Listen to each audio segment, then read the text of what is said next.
Hello and welcome to example 2. We are still looking at page 54 here, and this is another example to illustrate the concept of cosets that we started talking about in example 1.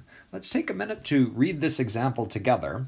So consider the subgroup H equals the set of all multiples of 3 as a subgroup of the group of integers. That's the G equals Z here.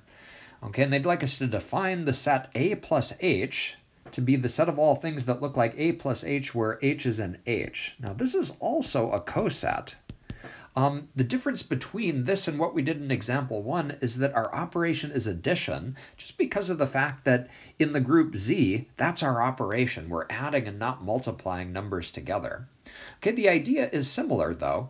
This set that we're talking about here is formed by just taking our subgroup H and adding the element A to every element in that subgroup and just seeing what possibilities we get, okay, if we take an A from our group. All right, and so they'd like us to do what we did in example 1 and just to calculate that coset for some values of A and Z. And we're going to notice kind of a similar pattern as what we did in example 1. All right, so let's start with a nice element in Z. How about the identity element? Okay, so if we take 0 and add it to the subgroup H, what do we get? Okay, well, that notation is telling us just to take the number 0 and to add it to everything that we see in the set H that I'm underlining. So what's going to happen is that those elements in H are not going to change. If we add 0 to all of them, they're going to stay exactly the same. We're going to get the same set back again.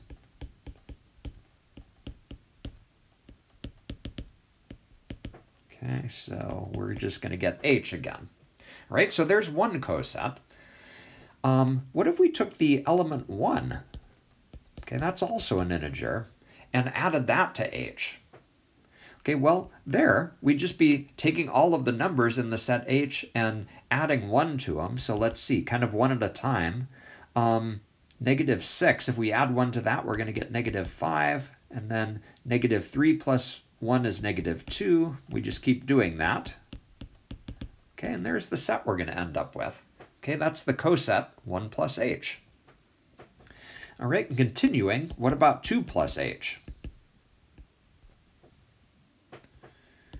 Okay, well, same idea. We're just going to take 2 and add it to all of our elements. So starting with -6, -6 plus 2 is -4. -3 plus 2 is -1. We just keep doing this. Okay, and we generate the coset 2 plus H. Okay, and the thing is here, Z is an infinite set, so in theory, we could keep going. I mean, we could do this infinitely many times because there are infinitely many integers, but we're going to notice overlap and repeat in the same way that we did before in example 1. So for example, what would happen if we looked at 3 plus H? Okay, well, let's go back to the set H again for a minute. I'm going to clear away a little bit of clutter here. Okay, so again, H is sitting up here at the top. Okay, if we took 3 and added it to those elements one at a time, what would happen? Let's look at them one at a time here. So -6 plus 3 is -3. Okay, and then -3 plus 3 is 0. Okay, keep going. And my question to you is, have we seen that coset before? Okay, notice that has exactly the same elements as the subgroup H. They're shifted over a little bit, but if you went down that line and looked at all of them, you would see that that's identical, the set. So this is really H again. Okay, what about 4 plus H? Okay, well, if you take 4 and add it to all of the elements in H, here's what you're going to notice. Let's just write those out one at a time. -2, 1, 4, 7, 10. And if you look carefully, notice that that really is the same set as what we had up here. It's 1 plus H. And so we've kind of wrapped around and started with h, 1 plus h, and if we kept going, we would notice that we just keep cycling through over and over again. 5 plus h, for example, you can do the arithmetic and convince yourself that that's 2 plus h. And what you would discover is that you just keep going back and forth between h, 1 plus h, and 2 plus h over and over again. Those are the only three possibilities that you can get. Okay, so what would our partition diagram look like in this case? These three cosets partition the set of integers. Okay, let's just draw a picture for that.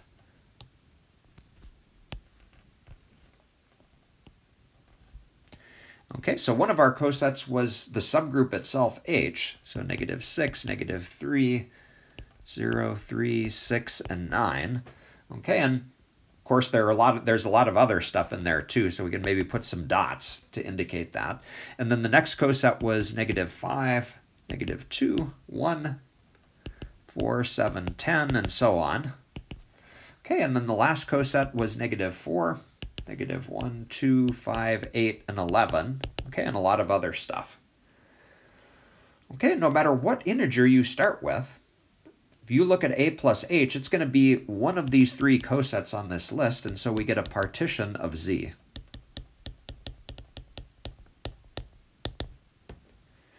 Okay, so I think we've completed example 2. We are ready to formally define what we mean when we say coset. And that's the definition that you see at the bottom of the page here.